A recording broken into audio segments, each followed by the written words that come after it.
E aí, seus do pântano, tudo bem com vocês? Aqui é o professor Euler Matemática. A gente está aqui fazendo então aquela maratona de exercícios com questões de vestibulares de todo o Brasil sobre geometria analítica.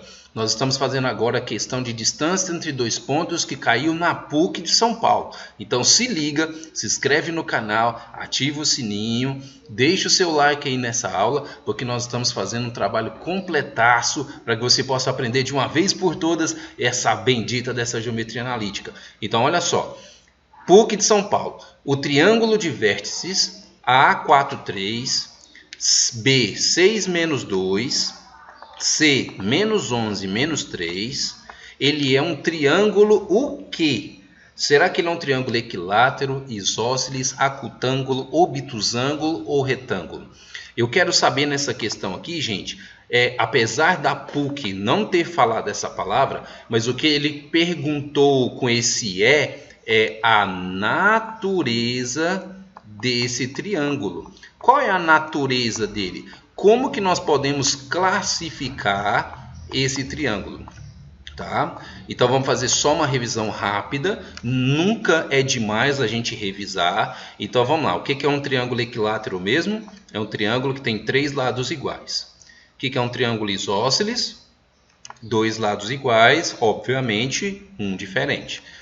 O que é o triângulo acutângulo? Todos os seus ângulos são menores do que 90 graus. Um triângulo obtusângulo é aquele em que um dos seus ângulos é maior do que 90. E não tem como ter dois ângulos maiores do que 90. É só um ângulo maior do que 90. E o retângulo é quando apresenta um ângulo igual a 90. Tá? Uma revisãozinha bem rápida. Aqui no nosso canal a gente já fez uma discussão dessa, uma videoaula dessa, bem devagarzinho para você entender. Aqui é só uma revisão para a gente fazer a questão da PUC, tá bom? Então, beleza. Então, o que a questão pediu? A natureza. Pediu para a gente classificar esse triângulo. Euler, como é que eu vou fazer isso então? Ó, deixa eu limpar a tela para a gente se organizar e resolver direito. Eu vou calcular a distância entre os vértices. E dessa forma, eu vou achar os lados desse triângulo, a medida dos lados desse triângulo. Vou fazer o desenho aqui para você entender melhor ainda. Esse triângulo, viu, meu povo? Viu o ser humano? Olha só, ele tem três vértices, A, B, C. E a questão da PUC de São Paulo já nos deu as coordenadas desses três pontos. Eu vou calcular a distância de A para B, depois a distância de A para C, e depois a distância de B para C, e ver o que está acontecendo com essas distâncias aqui. Alguma coisa de interessante vai dar como resultado disso, tá? Então vamos lá, calcular a distância de A para B? Como é que a gente calcula isso? Eu vou pegar a coordenada x do ponto B, e vou pegar a coordenada x do ponto A, que é esse 4 aqui, ó. E vou fazer o que entre eles? Vou subtrair, tá bom? Então eu estou pegando x do ponto B menos da expressão x do ponto A. Então vai ficar 6 menos 4. E eu coloquei esse 6 menos 4 aqui, ó. Só que quando a gente joga na fórmula da distância, você não pode esquecer de pôr isso ao quadrado. Então ficou 6 menos o 4 ao quadrado. Tranquilo? Ótimo. Agora eu vou fazer aqui, ó, de outra cor. Me permita aqui. Eu vou fazer então o nosso y, só que do ponto B, menos o y do nosso ponto A. Tá? Então vai ser menos 2 menos esse 3 aqui, ó. Quanto que vai ficar menos 2 menos o 3? Exatamente isso que eu falei, olha lá, ó. Menos 2 menos 3. Mas não pode esquecer de quem? Desculpa, não pode esquecer de quem? Do ao quadrado, tá bom? Beleza, então. Uma vez que nós já montamos, se precisar, volta o vídeo um pouquinho, veja de novo que jeito que eu montei. Já que nós já montamos, então agora é só fazer os cálculos, né? 6 menos 4 dentro do primeiro parêntese é 2. Menos 2 menos 3 dentro do segundo parêntese é o menos 5. 2 ao quadrado é 4, certo? Então deixa eu anotar aqui para você, ó. 2 ao quadrado é esse 4 cabeção aqui. Menos 5 ao quadrado, ele dá 25. 4 mais 25 dá 29 e pronto. Essa raiz aí ela é irredutível, né? Então você pode deixar ela quieta aí. Guarde isso aí na sua memória, a raiz de 29, nós vamos precisar dela depois. Gente, eu fiz a distância de A para B, raiz de 29. Agora eu vou fazer a distância de A para C. Tá? Então considere esses pontos aqui. Ó. Eu tenho o X do meu ponto C e eu tenho o X do meu ponto A. O que nós temos que fazer mesmo? Um menos o outro. Opa, é para ser aqui, ó, cabeção. Isso. Então eu vou fazer então menos 11 menos o 4. E foi isso que eu escrevi aqui, ó, menos 11 menos 4. Não esquece de pôr ao quadrado. Tranquilo? Eu vou limpar a tela só para não ficar confuso. E vamos fazer agora o y de C e o y de A. Olha só. Y de C e esse aqui é o y do meu ponto A. Então nós vamos fazer o quê? A subtração desses dois caras. Então vai ficar, ó, menos 3, menos que é da expressão, o 3. Então ficou menos 3 menos 3. Claro que elevado ao quadrado, a gente nunca esquece desse cara. Então nós montamos então a nossa expressão que dá a distância entre o ponto A e C.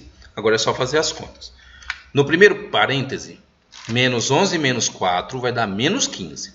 No segundo parêntese, menos 3 com menos 3 dá menos 6.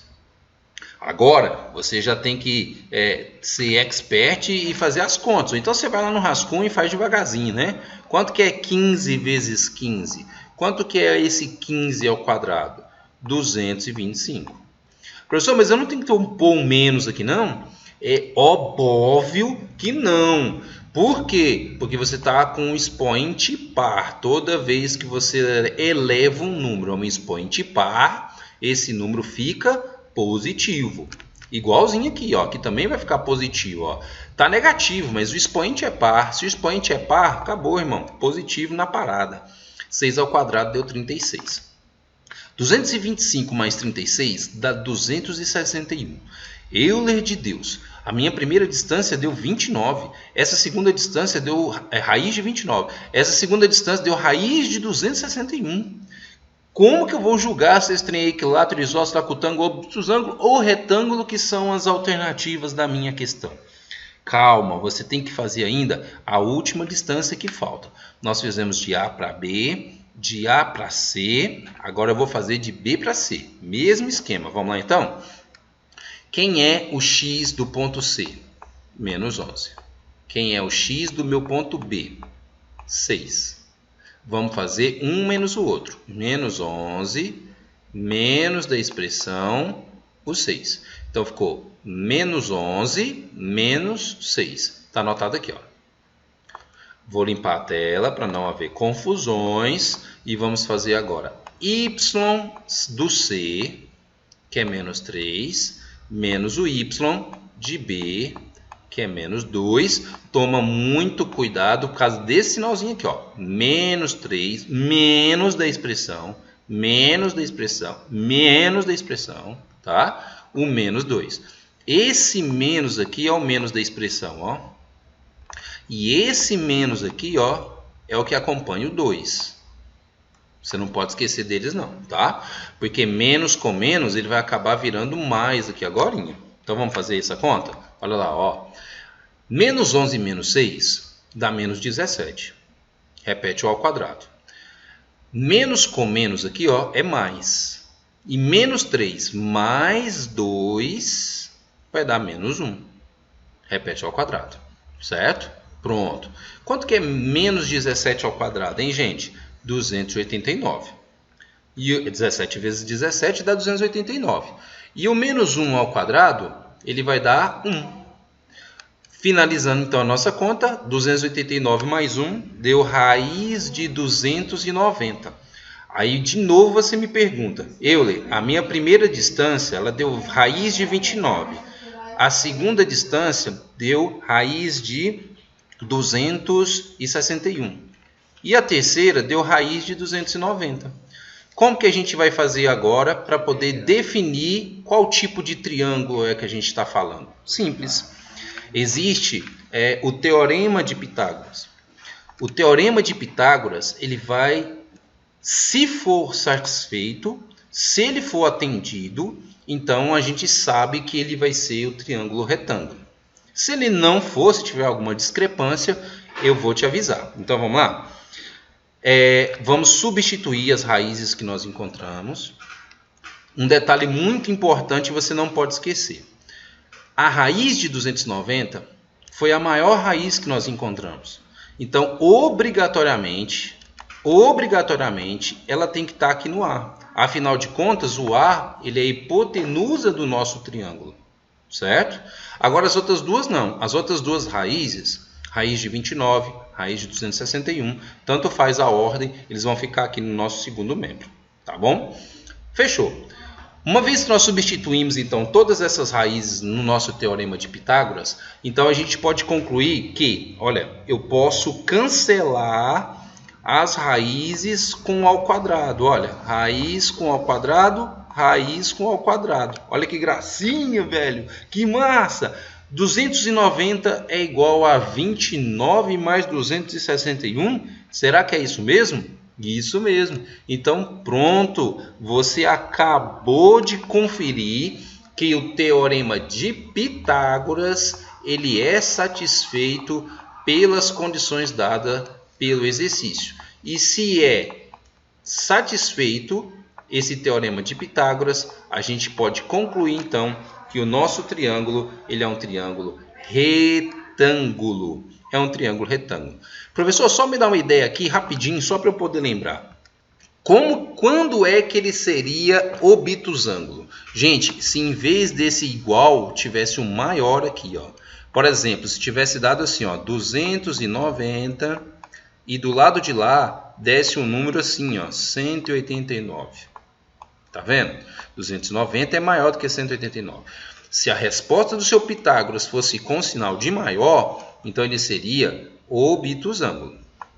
Se a sua resposta fosse assim, ó, 290 é menor do que 300, por exemplo. Se você utilizou o símbolo de menor, então a sua resposta seria acutângulo.